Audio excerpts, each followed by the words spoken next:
Hello and welcome back to What I Think I Know with your host, Dan Bernardino. On the docket this week, would you rather fight a bodybuilder or an old lady? Why did Prohibition begin? And is there an ulterior motive? And what direction have we been pushed in the last 10, 15, 20 years? All that and more on What I Think I Know. To get started here, it's actually been a reasonably quiet week. Um, Kind of all the government stuff is all in between things right now. Nothing has been stated in certainty or anything. And there have only been really two events that occurred that were kind of national news. The first one, I'm sure you guys have all heard about it, the Krispy Kremery. First time I saw that video, I swear I was thinking it was a Waffle House, not because obviously it didn't look like a Waffle House, but because of how everybody was acting.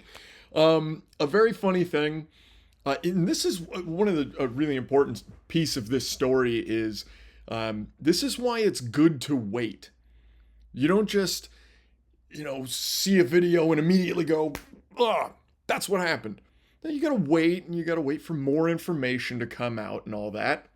Much like Jimmy Kimmel did with Charlie Kirk's assassin, he assumed must have been a Republican. I don't know why he went straight to assuming that, but he did. And same thing with this Krispy Kreme worker lady. Everybody just assumed she's a Republican. Must be MAGA. If you don't know, head over to Google, find the clip. It's very easy to find. There's two clips technically. Neither of them have quite enough information to judge anything off of, truly. As we know, some people are or have the tendency to act out in public, and some types of people are tired of that. Now, this lady, she was a Kamala supporter and all that. She's it must be as liberal as it gets. And even she's seeming to be fed up with it. That's really all I have to say about the situation. Not a whole lot, other than it's a good example of, hold on, wait a minute, take your time, and wait for more information to come out.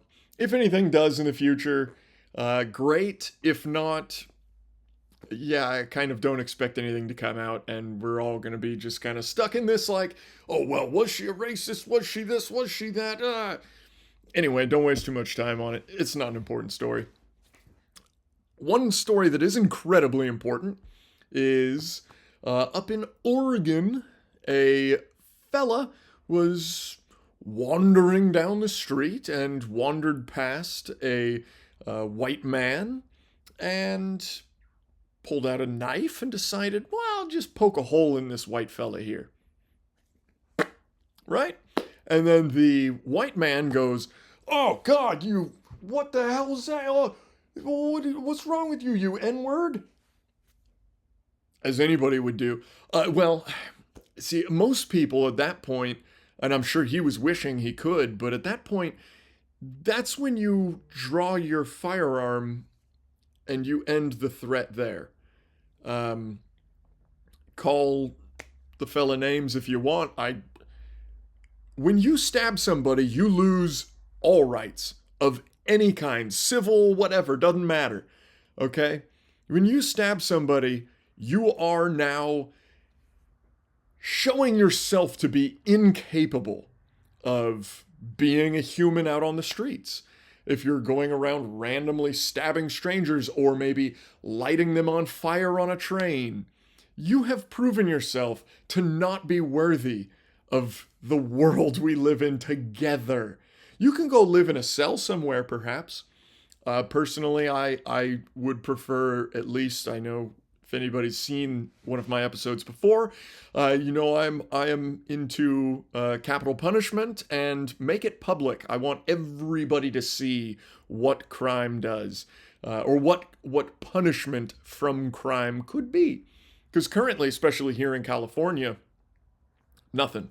I just read a story in my local town that there's they said basically in his youth, He slapped a 5-year-old baby because the baby grabbed its iPad when he had already told this 5-year-old not to grab the iPad. Um, First off, I mean, you just got to learn how to train your children before they're 5. It should be easy to make them listen to you. So this, at the time, 25-year-old man slaps a 5-year-old baby across the face. I couldn't really find any more information. How hard did he hit him, kind of thing. But I know he spent a few months in jail and then like 4 years on probation. He's 35 right now. He was part of the DACA program. So it's his privilege to get to live here. We allow him to live amongst us, assuming that he's not going to do anything like, I don't know, slap a 5-year-old. All right. And now he's in a predicament where his privilege to stay here is no longer. He is no longer a resident or anything. He has to reapply for all that stuff.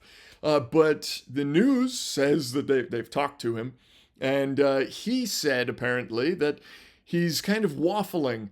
Ooh, do I obey the law or do I just try to hide here illegally? Well, he's already a violent criminal, and now he's wondering if he should commit another crime. Get him the fuck out of here. Get him out. Strap him into a slingshot and freaking launch him across the border. What is he doing here, and why in God's name are we allowing him to stay? I need an answer to that question. If you have an answer, please drop it down below. So apparently, basically, as long as you can gather some semblance of sympathy from the public, then no problem, you're not a criminal. Also, with this knife-happy guy up in Oregon, kind of the whole crux of the situation is he stabbed a guy. The guy called him the N-word, and so he got off scot-free. So if you're a black man and you're a criminal, as long as you convince your victim to say the N-word, you can do whatever you like. Isn't that a beautiful thing? Oh boy, black privilege. I wish I had it, man. Oof. Being able to pull the race card whenever I wanted and get all angry and whatever and repeat the same words over and over and over and over and over and over and over again. Oh, I would love some black privilege, I tell you.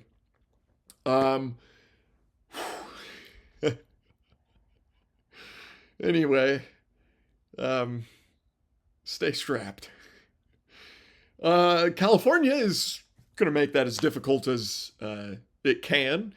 Here's a little clip. This is, I can't remember exact specifications of who this fella is entirely. I can't remember the whole situation. But anyway, this is the Ninth Circuit Court. And this is like a lawyer for the state of California talking.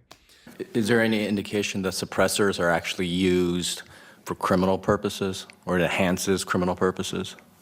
I think there are it is rare, to be sure. There are instances where suppressors have been used in criminal situations.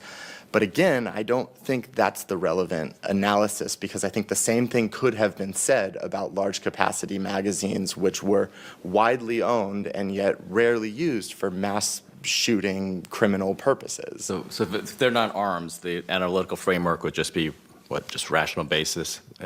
Yeah, I think that's right. Yeah, if they're not arms, or if they fit into this court's corollary right under FIOC and Jackson. Could California ban recoil pads? Pads they use for shooting rifles, so there's less recoil. You don't get injured, and you have more accurate shooting. I think the analysis would turn, well, that obviously wouldn't be a weapon. It would be beneficial. And I think the analysis would turn in that case whether there was evidence that it was integral to the operation of a gun. And as I'm sitting here working through that, I don't think it would be. So things like arm braces and federal courts have found that shoulder braces, things of that manner that aid in the use of a firearm, are not subject to the Second Amendment's constitutional That's pretty protection. sweeping power for the state to ban things and that are used for lawful purposes and probably pose no danger. But now under your reading of Duncan, it seems like California can ban anything that actually is helpful to gun owners, makes it more safe to use. So we're talking about legalizing suppressors in California. It's a great thing. It is widely known as the best hearing protection you can get. It is typically used in addition to other hearing protection, but it can be used for so many different things. Hunting and not scaring other prey while you're shooting one. If you want to harvest two animals, you go after one, use a silencer so the other one can't hear it. There you go. That's a decent example. Training. You want us to be trained in order to use firearms, correct? Would you like us to be able to hear afterward? I would think yes. So let's use suppressors while we train. But the whole crux of this is basically he's saying anything that's not absolutely necessary to the working of a firearm needs to be deleted. The judge, I can't remember who that guy is, he mentions a butt pad, whatever, I can't remember the term he used. But that would be just a rubber pad you stick here on the buttstock so that the recoil is just a little less. Because if it's plastic, of course, this is another replica, it's not a real gun. But if this was real wood and this was a real piece of steel, that's just rock solid into your shoulder. So it's kind of like having a, Dr. Scholl's in your shoes. It's a little absorption for the recoil there. Okay, but what he's also saying is that because I can load this rifle from the breech, meaning after every shot, I can pull the charging handle back, I can slot a bullet into the chamber, and then fire again. Because I can do that, well, magazines of any kind aren't necessary. Well, let me think here. Now, are sights just kind of an addition to everything? Because, a stock, if a rubber butt pad on a stock isn't okay, obviously an adjustable stock would not be okay. Obviously, some sort of foregrip to help you sturdy the rifle isn't okay. So why would something like a sight be okay? Obviously a red dot or a scope, that's not necessary for the function of the rifle. So why would sights be necessary? I think we need to go back to everything, not back to, but we need to go to everything having the sights like a shotgun, which is just the barrel and then a little BB stuck to the end of it, instead of an actual sight. You don't want to be able to look down your sights and see where you're firing, because that's not necessary to the function of a firearm. With whatever law this guy's trying to pass, you can literally outlaw anything that is not a single shot rifle, shotgun, whatever. Now, ever so slightly unrelated to that video, kind of more related to the knife-wielding, innocent man there. I want to walk you through kind of a little brain puzzle here. So, put yourselves in the shoes of a criminal. Okay, we're going to be profiling a target. We're going to find somebody to rob. Okay, so we have two targets right here. I see a bodybuilder step out of a Bugatti Veyron and go walking down the street with his lady there. And he's got big gold chains and gold watches and all sorts of fancy, wealthy people stuff, all right? So I would think, hey, that's got to be a heavy chain there. That'll be worth some coin. I'd like to take him. All right. And then you look over and you see an old granny walking out of a bank, and she's got one of those little leather bank bags, and you could tell it's just bulging full of cash. So now you're like, ooh, okay, which one should I attack? Defenseless granny or big meathead muscle man? It could be equal value in both of those scores. But which one would you go for if you're worried about your own self-preservation? Well, obviously, you're not going for the muscle-built guy. You're going for the old lady. Okay, now in a world where there are no weapons and we're not allowed to defend ourselves, well, a criminal can pick up just about anything. Shoot, having a cell phone in your hand and beating someone over the head with that, that's going to leave a mark. Okay, how about a screwdriver, the base of a screwdriver, right? What else do I got? Oh, right here, I got a golf club. Okay, take you over the head with a golf club. Can't they legalize golf? That's not going to happen. Well, you know something that they kind of tried to legalize? Skateboarding. Why don't I grab a skateboard? Mine's actually, you could actually see it. Wherever I can get my hand, there we go. The corner of my skateboard's right there. What else? Here's a drill bit. This is a pack of drill bits. If I poked you in the eye with one of those bad boys, that wouldn't feel too good. There are weapons everywhere around us. Firearms are not the only ones, they're just the best ones. So, we go after Granny, right? I'm taking her cash, I'm taking it for her for everything she's got. But, well, this is America we live in. We're not some, foolish nobodies who know nothing about nothing. We know there's crime. We know shit happens. We know there's bad people out there. We know there's people like this guy who would just walk up and randomly stab an older white man or a young Ukrainian girl on a bus or douse some lady in gasoline and light her on fire. We know those people are out there. So what do we do about it? We just hope and pray that the police are always within seconds. No, that's not what we do. We carry. Okay, we protect ourselves. So you go after Granny because she's the easy target, right? But how do we equalize the situation? Surprise! Granny's got a gun. Beautiful. That's really all it takes to even things out a bit there. So muscle-built, whatever, bodybuilder guy, well, shoot, he might have guns on his arms, but he also might have one in his fanny pack. I just realized that right now. A lot of bodybuilders carry fanny packs. Is that because you keep your protein snacks and stuff in there? That's an interesting theory of the day. Just kidding. But anyway, a gun is a great equalizer. Now we know in California at least, I can't remember what the nationwide stat is, but in California, 65% of firearms related crime is committed with illegally owned firearms. Now, the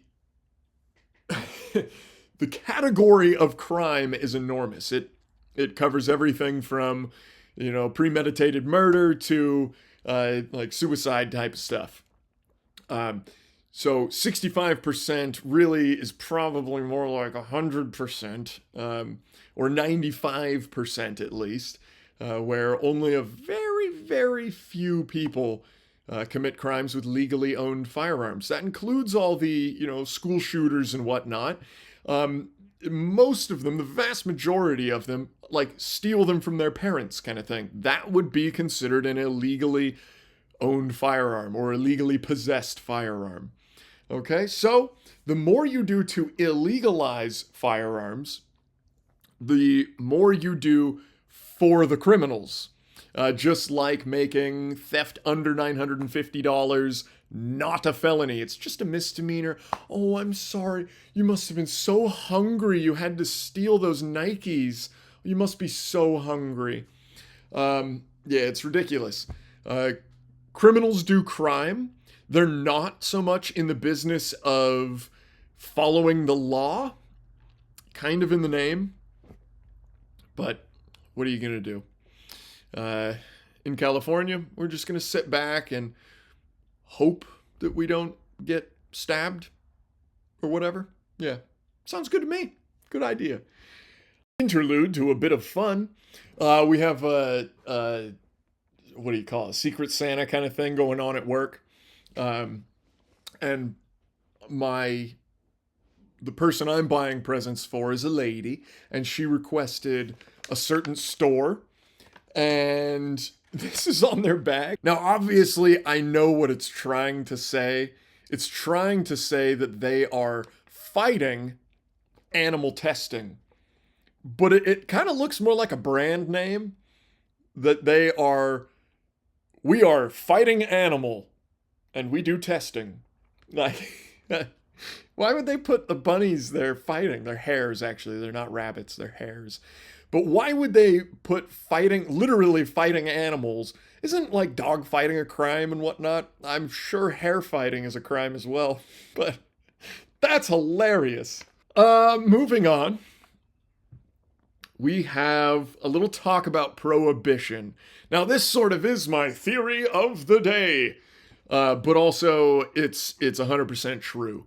Prohibition was, as we know it, a bid at fighting alcoholism and debauchery in our country, which is a fairly reasonable thing to fight. In the 20s and whatnot, we're still a very Christian nation.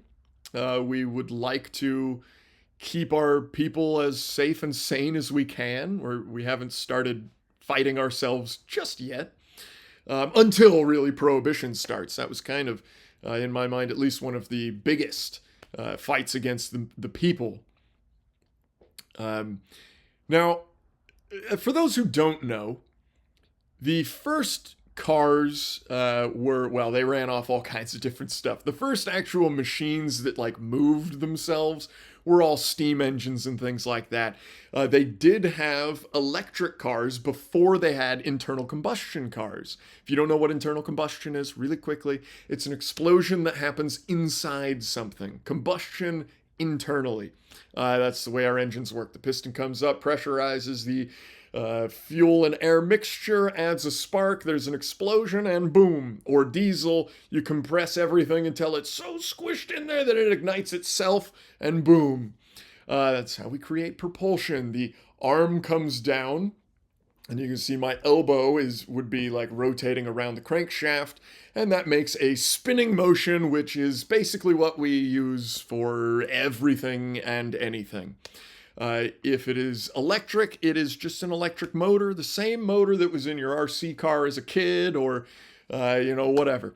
It's been the same technology for whatever, since the Industrial Revolution, probably 1850 or whatever. But most people don't know that things like the Ford Model T, the Model A, they ran on ethanol. What is ethanol? Well, I could ask you the same question by asking, what is liquor? Okay, you get a bottle of Everclear, and that's just, 98% ethanol. Almost impossible to get 100% ethanol. I don't think it's ever been done. But that's kind of an efficiency. That's engineering right there. Nothing is ever going to be 100%. But anyway, the point is, we ran our cars on ethanol up until Prohibition. And well, who'd have known, but that's about the same time that we started calling it fossil fuels.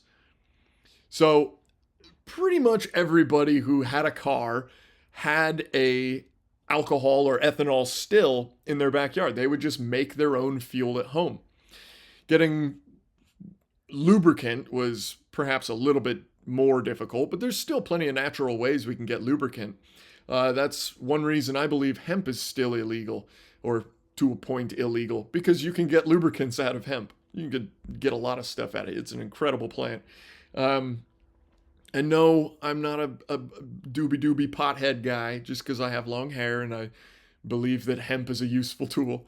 It's on the $2 bill. Look at the back of the $2 bill. There's a pile of hemp on there. Was it the $2 bill? No, sorry. It's not the $2 bill.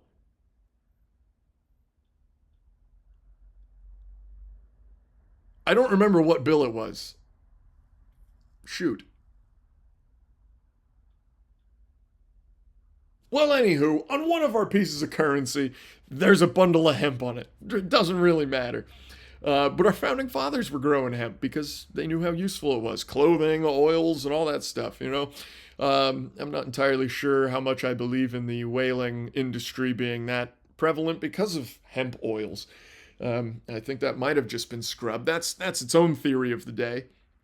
But anyway, what we're talking about is prohibition and alcohol. So, John D. Rockefeller says, oh, these fuels that we have over here are made from fossils. They have a potential to run out in the future because there aren't any dinosaurs left. So, no fossils, no fuel, right?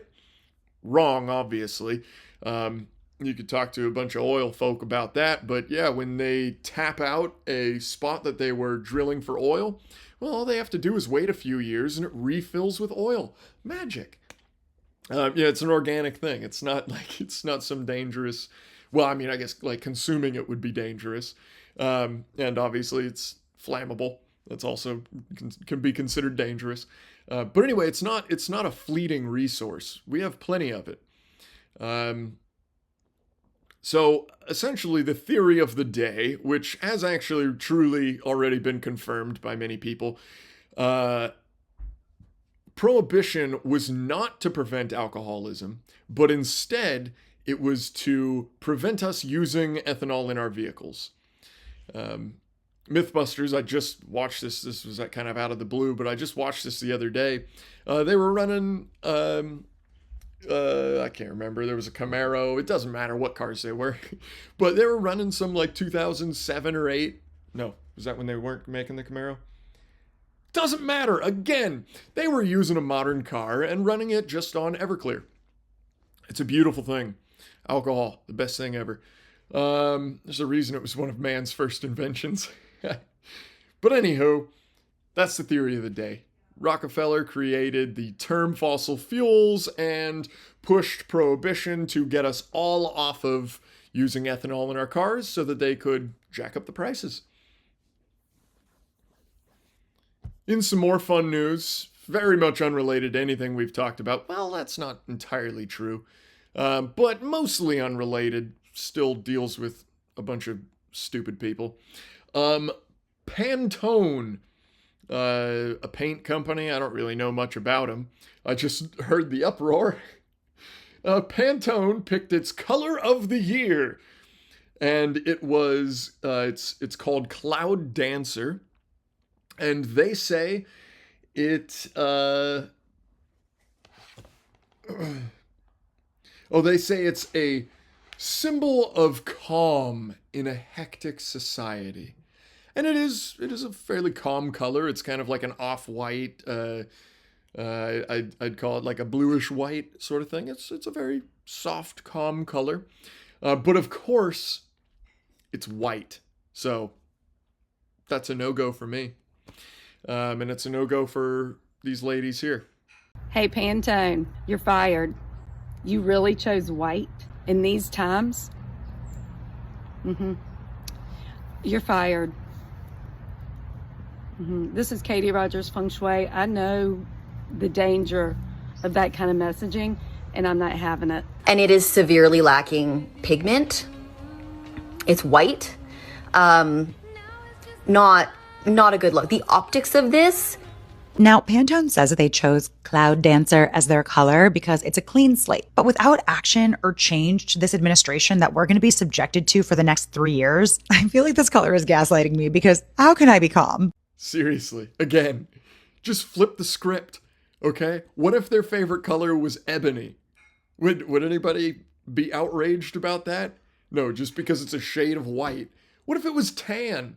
What if it was cream? What if it was sand? Like those are all still colors of white people. So what is that still race?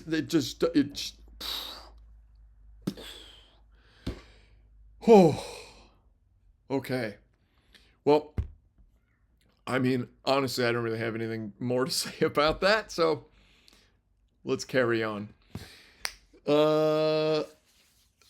Microaggressions. Now, I hate all these freaking new age terms. They just are so annoying to listen to over and over. They always get repeated 1,000 times on the news and whatnot. Microaggression is one of them. Now, to help us describe what a microaggression could do, here's somebody really scary to tell you about it. I am that woke, and everything is that serious to me. Let me explain it to you on this whiteboard here. Let's say that this is the line that you should never cross, right? And a microaggression is right here, right? But everybody is like, it's not that serious. So the line gets moved, right?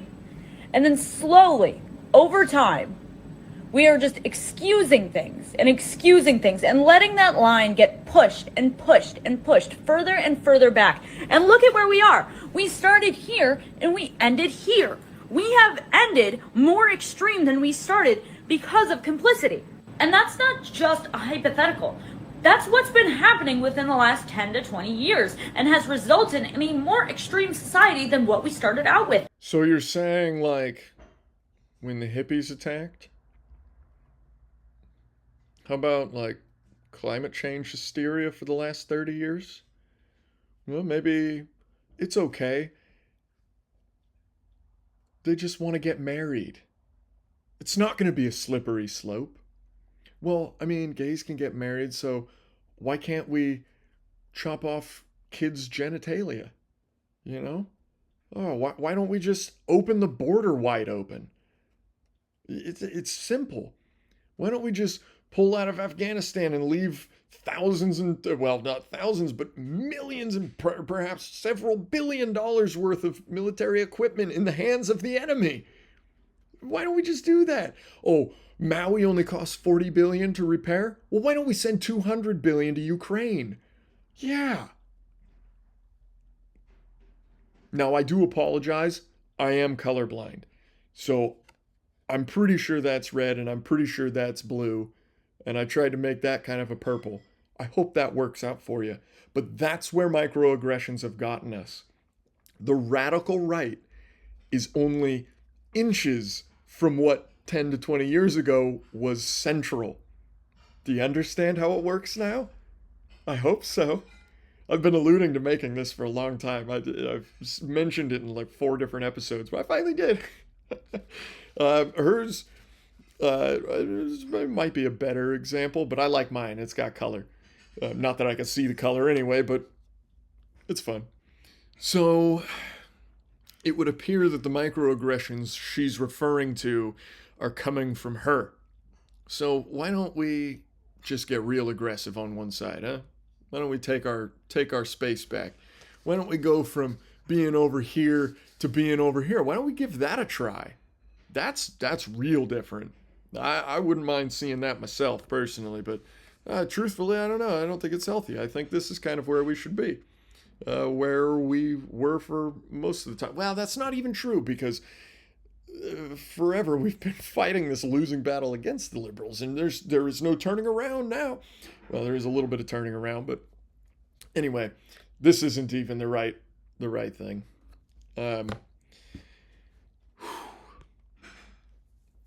If you want to hear from another Democrat voter, here's a clip for you. Now, there's 2 things before I play the clip that I want you to pay attention to. The first is just look at the size of the woman. I know it's like a cut-off screen. You could barely see anything, but you could definitely still tell how large the lady is. And then also I want you to really pay attention to how impatient she is. All the hand gestures. She's frustrated with this 10-second long phone call. Pay attention to that. Thank you for calling New Jersey EBT customer service. For English, press 1. Para español, for EBT, press 1. Enter the last 4 digits of your phone. Enter your PIN. Your snap balance is $23,235. $23,000.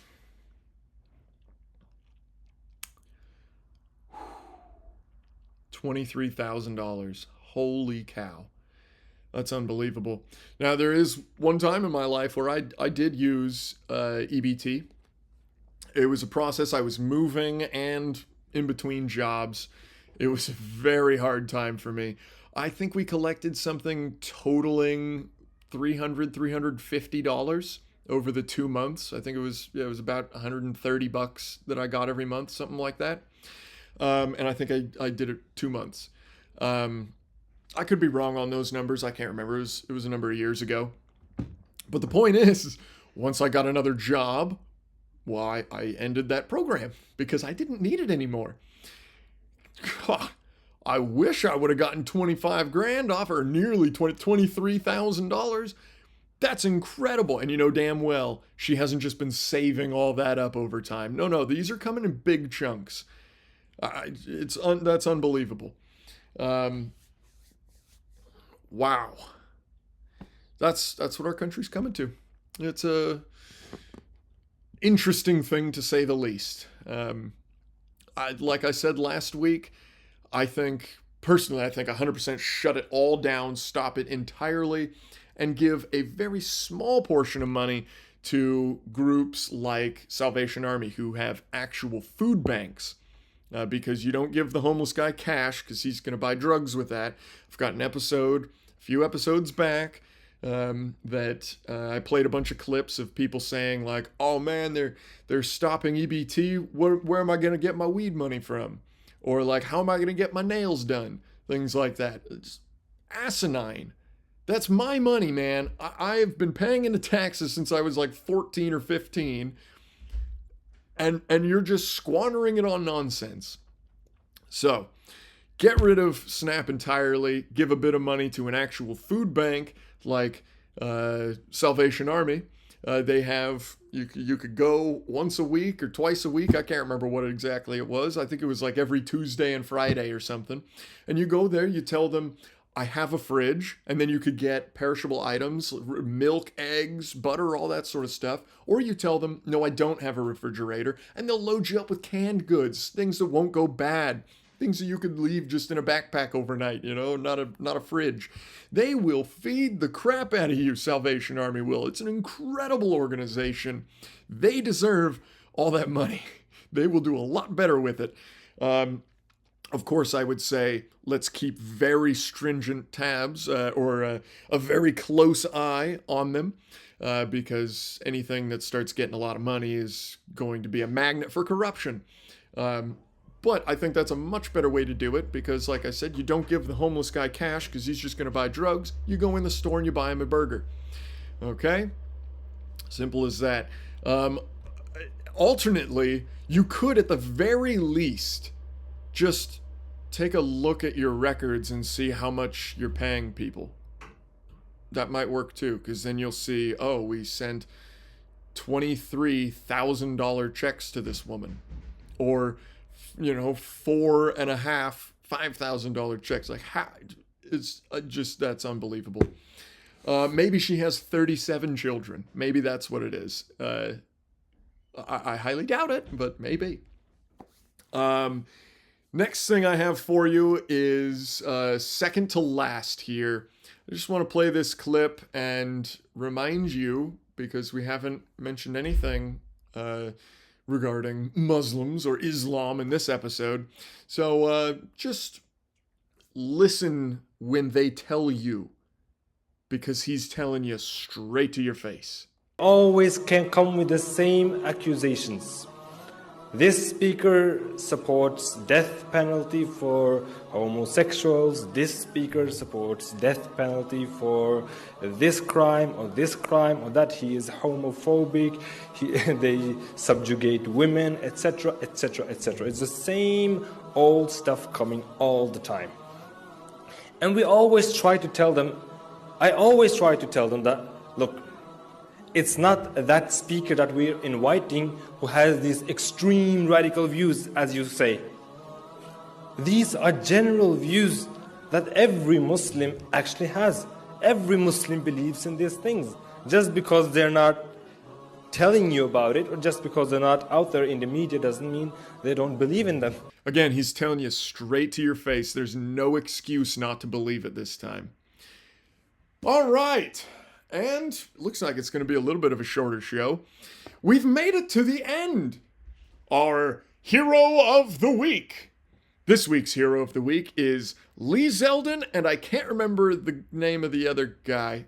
I even tried to look it up, and I really couldn't find it, other than like watching a 45-minute video and trying to find the one phrase where they say his name. So I apologize, but hopefully I'll have that name again soon. But anyway, Lee Zeldin and everybody working with the EPA, working on fuel emissions stuff. Bill Gates came out the other day, says, no worries, we don't have to worry about emissions anymore. Our cars today are 99% more efficient than they were in the 70s, which means they're basically as efficient as anything could be. Of course, remember, engineering, nothing's 100%. But they are putting out almost 100% water and carbon. Those are two great things that we want more of in the environment, do we not? So, excellent. Keep doing it. And then the other thing is there's what, I can't even remember, 24 billion, no, sorry, that's not right, 24 million cars in California registered and on the road, and only about 500,000 of those are between the years 95 and 2006, which are kind of the heavier-ish, sort of, not really, but kind of heavier polluting cars. And then there's even less older cars. So just with all that, get rid of all carb stuff. That's something Lee Zeldin hasn't quite gotten to yet. I'm really hoping, I'm praying, Lord, please push Lee Zeldin towards getting rid of carb. We desperately need it in this state, I think, and for the lowest of us all. I myself do not like the new technology. Cars made in 2025 are exactly the same as 1920. There's really no difference in how they operate. The only thing is maybe they burn a little bit more efficient, and they've got more like catalytic converters to absorb all the emissions and things like that. But otherwise, they're not really any different. It's just a machine. It's not going to hurt you. Don't breathe what comes out of the tailpipe. Don't lock yourself in a garage. But actually, fun thing about the garage, it's almost impossible to kill yourself with automotive exhaust from new cars because they don't produce enough. So that's fun. Anyway, Lee Zeldin, thank you so much for what you're doing right now. I know it's just mostly diesel trucks, but that's a big help right there. If we can get our truckers across this country without having to deal with death and all the EGR crap, not really EGR, but they have so much emissions control stuff on these trucks. And things like during the Palisade fires, if anybody remembers, we had fire trucks coming in from other states that first had to go to Sacramento, which means like if you're coming from Arizona, you got to drive across the state, past the fire, go up to Sacramento, and then turn around and come back down and go to the fire. A lot of them didn't even make it to the fire because they were still getting checked. And what they were doing in Sacramento, if I didn't just say that, they were doing smog check stuff. They were making sure the trucks weren't going to pollute. There's a fucking fire, dude. Put out the fire with all the trucks you can get, and we will have less pollution because we stopped the fire earlier. Brain dead. Absolutely brain dead. If you disagree with anything I've said so far, please comment down below. Let's talk about it. I want to say more about all of these little things, but there's only so much time in the day, I guess. Not really. I mean, I got plenty of time to keep talking, but I won't. Anyway, Lee Zeldin, thank you for what you're doing. You're a great guy. You're truly the hero of the week. Here's your Coors Banquet. You can come by anytime you like and pick it up. It's a mighty fine trophy, I must say. And boy, it's so cold these days now here in winter. Well, it's ice cold right now. It doesn't have the Rockies turning blue. But if it was a Coors Light, those Rockies would be blue as hell, I tell you. Blue as that beautiful flag right there. Anyway, Lee Zeldin, thank you. Please, let's get our heads on straight. If you stab somebody, it doesn't matter what the victim says to you. You should go to jail for life. Oh, that reminds me, there was an English woman. I don't think I've mentioned this yet on the show. There's an English woman who got beat to a bloody pulp by some fella, and then she was complaining about it or telling her friend what happened, and she used the FAG word, bundle of sticks, a cigarette butt, and now it's her fault because she called him a fag. Anywho, thank you all for watching. I hope you enjoyed. God bless you. God bless this beautiful big old rock we live on. I hope your day is fantastically amazing. And we'll see you next week. Take care.